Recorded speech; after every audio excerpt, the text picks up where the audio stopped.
నాకు ఫస్ట్ నన్ను ఎంకరేజ్ చేసింది, నన్ను గుర్తించింది ఫస్ట్ వ్యక్తి రాజమౌళి గారు. So thank you sir నందన్న, thank you so much. మీరు నా కష్టాన్ని గుర్తించి మగధీరలో నాకు అవకాశం ఇచ్చారు. అది చేయలేకపోయినాను. తర్వాత మళ్ళీ వెంటనే మర్యాదరామ నుంచి నాకు అవకాశం ఇచ్చి అక్కడి నుంచి నాకు ఒక 3 సినిమాలు బాహుబలి ఫస్ట్ పార్ట్ వరకు కంటిన్యూగా నాకు సాంగ్ ఇస్తూ నన్ను ఎడిటింగ్ ఎలా చేయాలి ఏంటి అని చెప్పి నాకు కంటిన్యూగా ముందుకు ప్రోత్సహిస్తూ తీసుకుని వెళ్ళారు. So thank you much Rajamouli sir. ఇంకా మిగతా అంతా నా జర్నీ తెలిసిందే మీ అందరికీ. సో అందరికీ చెప్పుకుంటూ పోతే లేదు టైము. బట్ ఒక వ్యక్తికి అయితే చెప్తాను, నేను ఈరోజు ఇక్కడ ఉన్నాను,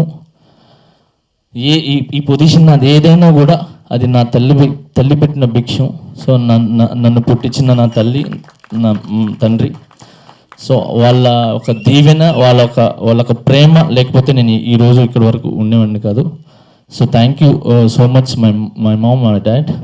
అండ్ ఇంకా అందరికి తెలిసిందే, చరణ్ అన్న, నితిన్ అన్న, అందరూ, ఇంకా సునీల్ గారు, వీళ్ళందరూ నాకు స్టార్టింగ్ నుంచి అందరూ ఇచ్చుకొని వచ్చారు. అది మళ్ళీ చెప్తే మళ్ళీ మీకు అది రిపీట్గా ఉంటుంది.